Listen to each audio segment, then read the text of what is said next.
Are Virginia Democrats living up to their promises to pass progressive labor laws? Joining us to talk more about the progressive agenda in Virginia is Delegate Lee Carter. He represents Virginia's 50th district. Welcome, Lee. Good morning. Thanks for having me. Yeah, thanks for coming on, Lee. So, all right, let's talk a little bit about what's going on in Virginia. So this was a full disclosure, Crystal's out today, but she filled me in on basically how the Virginia Democrats appear to be kind of kowtowing to what the Northern Virginia Democratic agenda, if you will, and not living up to some of the labor reforms that we have seen. Lee, as a member of the Delegate House, what do you think about that generally, and let's lay it out.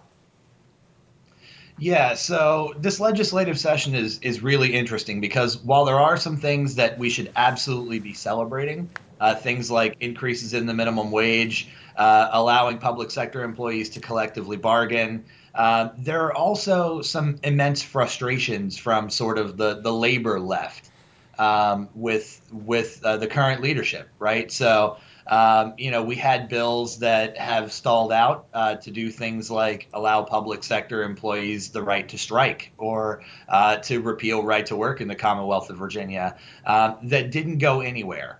And so what we have is a Democratic majority that, yes, it's certainly very different from the Republican majority that came before. But in a lot of ways, for those of us on the left, is not different enough for our liking. Mm-hmm. How much of this, Lee, is rooted in the coalition that kind of brought Virginia Democrats to power? I mean, the Democrats across the country are starting to dominate in suburbs, and it really was the kind of bluing of the suburbs that really helped power that takeover. Is that what's driving it, that you have kind of wealthier Democrats electing people who are paying attention to those interests, and it's making it harder to kind of dive deeper beyond the minimum wage? Well, to some extent, it's about the coalitions within the Democratic Party as a whole, right? So, the Democratic Party is one that tries to be a compromise between workers and management. Where the Republican Party doesn't even try to pretend that they're a compromise, right? They are wholly a party for management.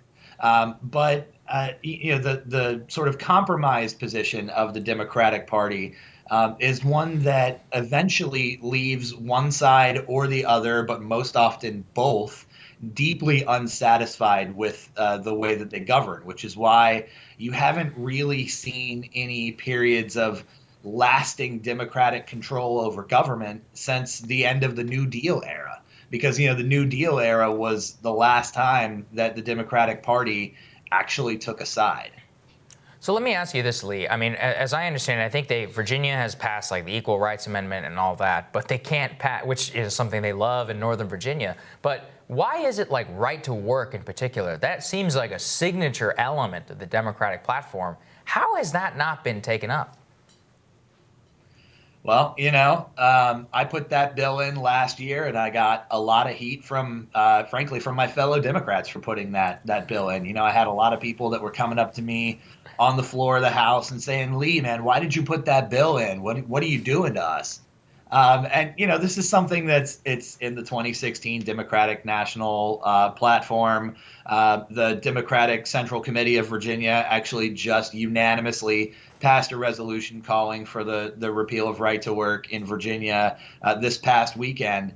It just, again, it goes to show that there's that fundamentally tenuous coalition at play within the Democratic Party.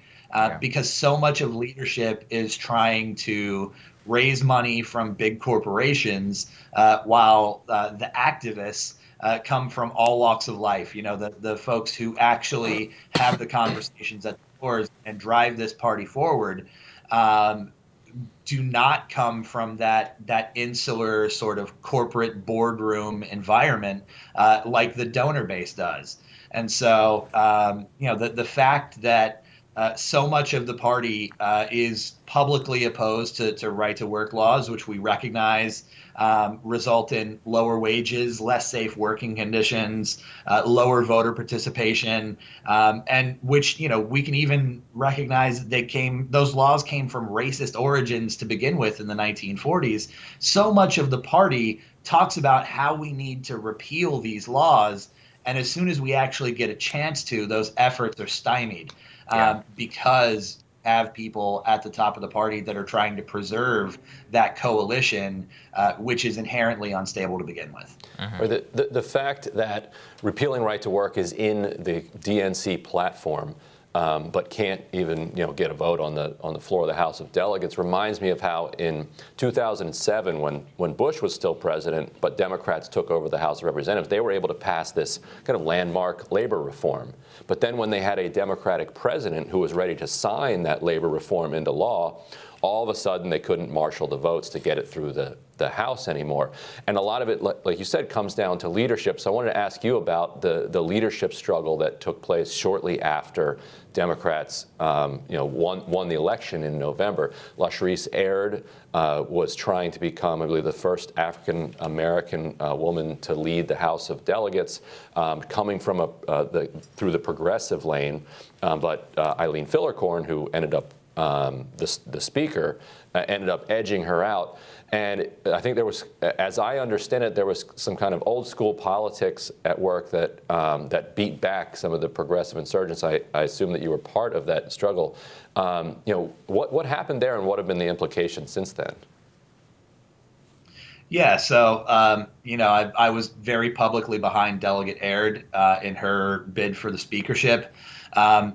She and the insurgent challengers for the other leadership positions, for majority leader and caucus chair, those candidates together had plans for revitalizing the activist base of the Democratic Party of Virginia, for engaging folks who are in the day-to-day struggles in labor unions, in the environmentalist community, in anti-racist struggles. They had very concrete plans for bringing those folks in and making the party much more a party for them than a party for for Wall Street, like we see at the national level. And so, they put up very strong challenges, but, the nature of leadership elections in the Virginia House, we have a very compressed calendar. And so,